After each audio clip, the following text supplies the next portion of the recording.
Aren't you going to eat that, lovey? I'm not hungry. Yes, well, you will be later on. And then you'll start stuffing crisps and sweets and rubbish like that. Well, don't harass the boy, Blanche. If he doesn't want to eat, he doesn't want to eat. I'm only trying to be helpful, I'm sure. You okay? Why does she always have to go on? Well, she means well and she's concerned about you. Yeah, but she never shuts up. Got everything ready for school? Yeah. Well, you're not taking that with you, I hope. May as well. All the lessons are dead boring. All the stuff we're doing I did ages ago. Oh, come on, Adam, you can't say that. You haven't been there long enough. We had double mass on Friday. Everyone just sat there mucking about. I knew all the answers, but what was the point in putting your hand up? Everyone just groans at you if you do. Adam, if anyone starts bullying you... No one's bullying me. I'm just bored. Why can't I come to the court hearing? Well, I wish you could, but it's not allowed. Why not? It's about me. I know, it seems unfair, but it's the rules. I hate that school. Look, Adam, life's very difficult at the moment, and there's a lot of change going on for you, but you've got to give it a chance. I know Mum would hate me going to that school as well. Morning, all. Ah, morning. Morning. Hey, you're not taking that to school, it'll get nicked. Grandad said I could. Said nothing of the sort. But it's practically dead in a way. Oh, well, lucky I got you these then, innit? Oh, great! But it stays at home. Deal?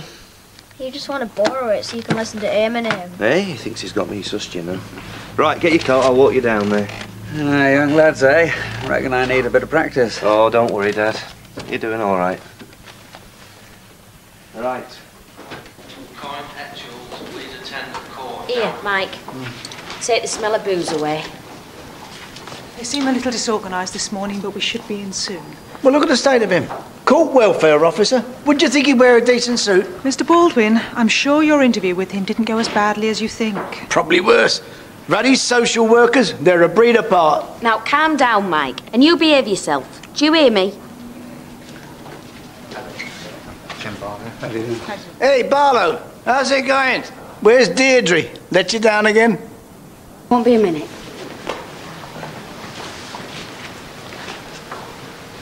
Look at this.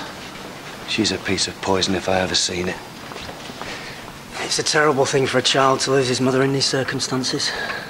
He's going to need a lot of help to get over it. Mike and I understand that, which is why we're particularly worried about his schooling. I know your husband's keen on educating him privately, but throwing money at the problem's hardly a solution. Personally, I'm dead against private education. On principle, of course. But Adam is having a very bad time at Weatherfield School. You think he's being bullied? Oh, I'm sure of it. Yeah. He denies it, of course, and puts a brave face on it. Because lads like to tough it out, don't they? Have you spoken to the school about this?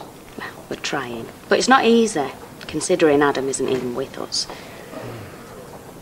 Mike's priority would be to find somewhere very similar to Adam's old school, so he feels at home. I personally went to a very rough school. And I know how tough it can be if you're a sensitive kid that just wants to learn. You seem to have thought about this a good deal, Mrs. Baldwin.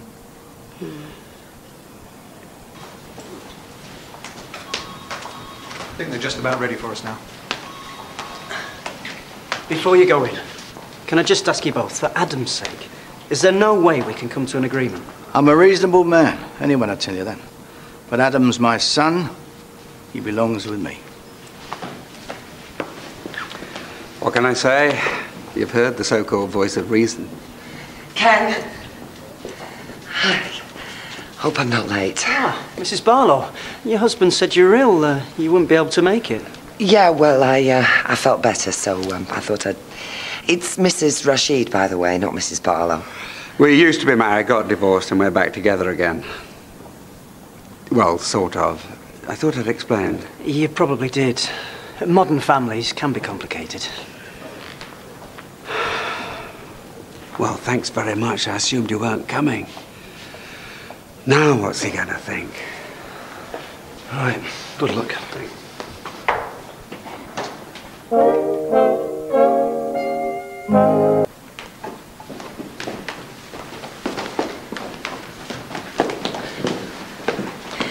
Ken, just stay away from him, please. What's going off? I thought you weren't going to do this. Well, what do you expect? I'm not responsible for Susan's death. I wasn't anywhere near her. He's twisting the facts again, trying to use them against me. I strongly suggest, Mr. Baldwin, that you get a hold of yourself. Until your little outburst, I thought we'd made a very good impression. Well, the law may be on my side, but I mean he's not. Just look at him.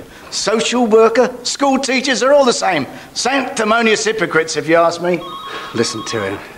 No, Ken. Yeah, well, face facts, Baldwin. He might be your son, but you're not fit to bring him up. What sort of home are you going to give him, eh? Stable? Deirdre's already left you. You're going to tell the judge that? Or lie through your teeth like your dear daughter? Oh, yeah, and what's going to happen to the boy if he lives with you? Hmm? You and your new wife, you're going to provide him with a family home? And does that include her having an affair with him as soon as he's old enough? Because that's what she got up to with Mark, wasn't it? You got Adam lined up for her, too. I suppose she is nearer to his age than yours.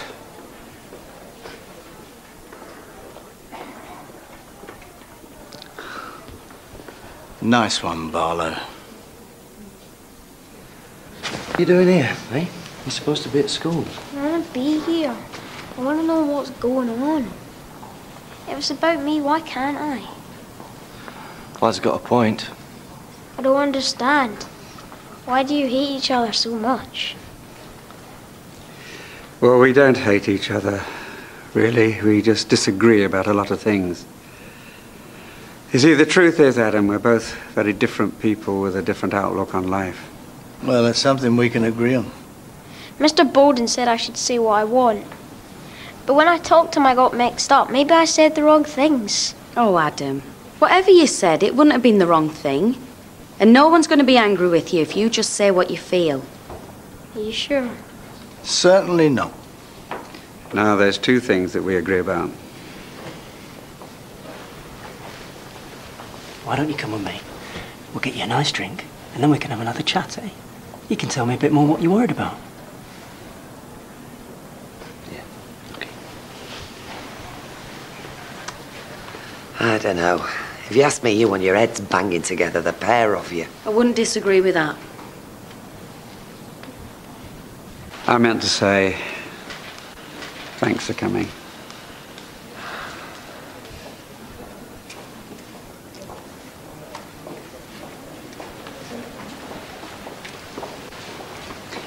Adam and I have had a good talk. I think we've cleared a few things up.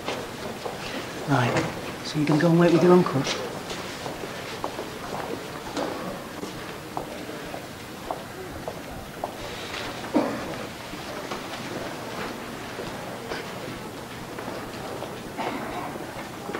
Thank you enough? I don't, honestly. You're checking the post, Mr. Baldwin. That'll do nicely. No problem. Look, I'm sorry I lost it a bit You there. don't have to explain. Come here, darling. Oh, no. Oh, I don't believe it. This is all your fault, isn't it, eh? Do you realise what you've done, you stupid... Peter, behave yourself. Oh, yeah? You're smiling now, aren't you? Look, I know you must be upset. What are you going to do now, eh? Go home and play happy families, are we? What are you doing, lining your next one up, are you? You're sick in the head, you. I suggest someone gets this guy out of here. Come on, Peter, you'll have to help him. Get off.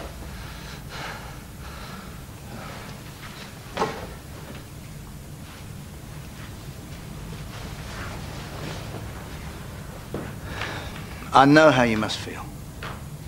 I doubt it. Right, then, I'll be round to pick up Adam later. All right?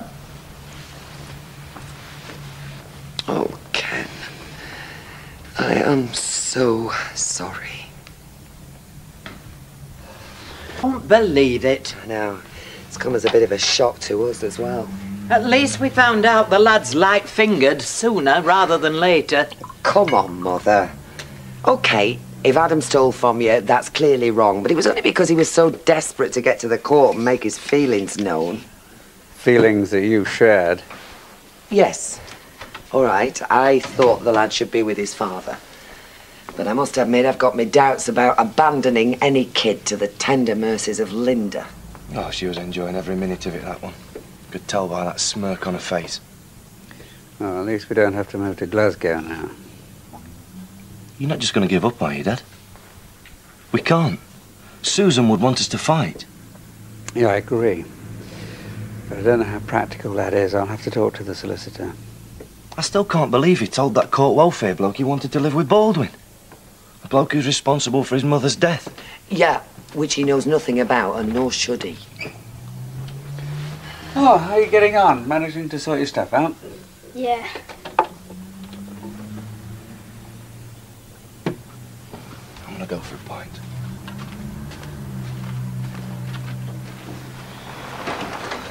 I've upset everyone.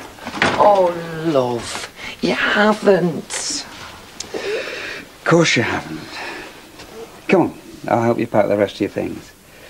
We don't want to forget anything, do we?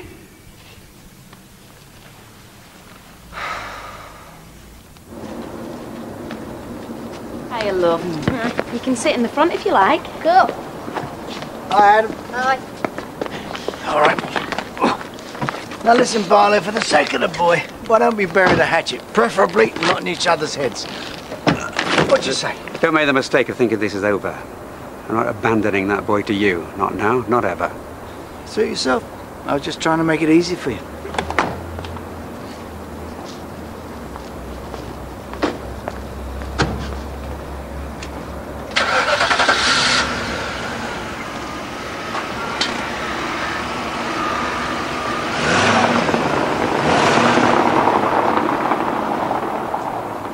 What am I going to do, Deirdre? How am I ever going to get him back? I've let Susan down completely. What am I going to do?